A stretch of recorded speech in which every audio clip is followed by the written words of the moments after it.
Hello, friends. My name is Emmanuel Mark. Good day to every one of you.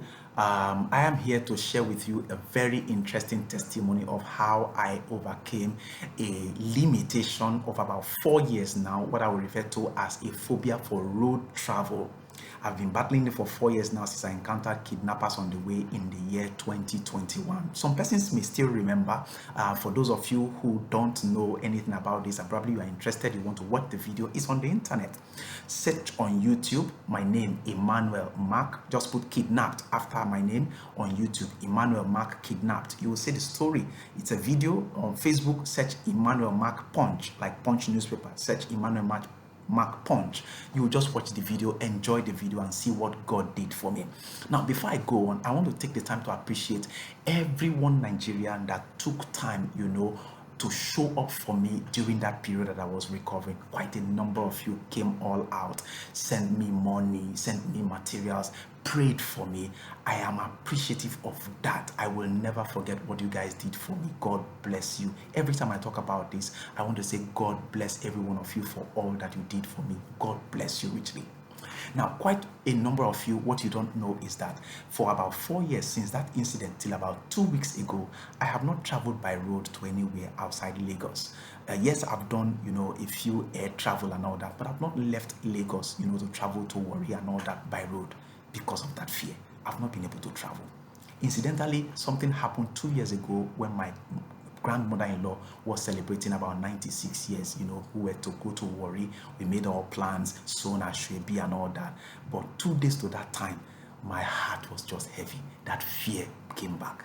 I called her and I told her I have to decline this trip. The rest members of my family traveled over there, but for me, I just told her I can't go. Recently I sat back and I was asking myself, is this how I'm going to continue?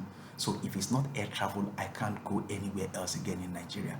I knew I need to break this, this limitation. I knew I need to overcome this phobia.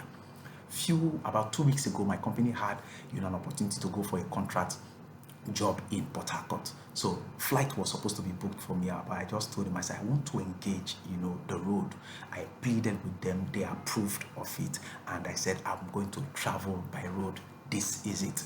My strategy was that since that incident happened to me 4 years ago around the Benin bypass, I was just like, if I avoid the Benin bypass this time, maybe going through Benin or a road through inside Benin to Warri, I'll be safe. I have been able to avoid the Benin bypass. Guess what? 2 days to when I was to travel, I opened Facebook and I just saw a video of a bus this traveling bus and all that, empty with glass shattered and all that with knife. Nobody's inside the bus, and the narrator of the video was saying, happening right now in Benin Ore Road, these people have just been kidnapped. Happening right now in Benin Ore Road, these people have just been kidnapped. I was like, yay, even in Benin Ore Road. My fear came back again. But all of a sudden, I just snapped out of it and I was telling myself, I said, it is now or never. I have to do this. I have to do this. I have to do this. And guess what? As God will have it, I went, even with the fear, I went through from Lagos to Warri, from Warri to Port Harcourt, and back again the same way from Port Harcourt to Warri, and Warri back to Lagos. And I came back safely. To God's name, be all the praise. Are you celebrating with me? Thank you so much, because I was able to break that 4 years limitation. It's quite amazing.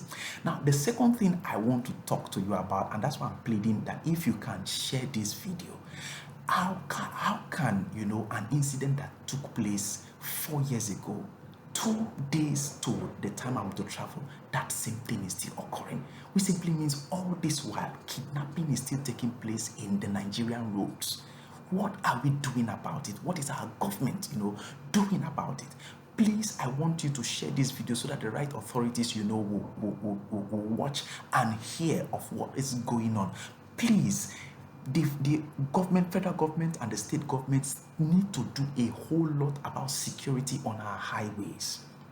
These people are kidnapping at will, and they just see themselves as freely doing it, without any form of fear or as if someone is going to attack them, as if they are going to be apprehended. No, nothing.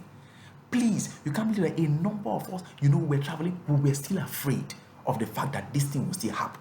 So there's a 50-50 chance of traveling in Nigerian roads now. If you travel, you either get to your destination or you get kidnapped.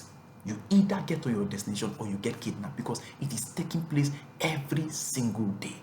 Please, I'm appealing to the federal government and the state governments.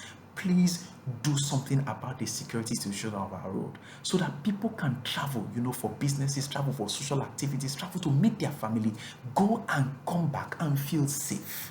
Please, this is my appeal to you. The third thing I want to discuss again is regarding the roads in Nigeria. When I traveled 4 years ago, the roads were bad. Now, the roads are worse. The roads are worse. And I can't even start describing it. I can't even start explaining it. But a number of people that have traveled by road can attest to the fact that the roads are nothing. Let's make our road motorable. When going to Warri, I could count about 6 different accidents of tankers and trailers that have tumbled upon themselves, by the side of the road. When I was coming back, I saw a tanker completely burnt up.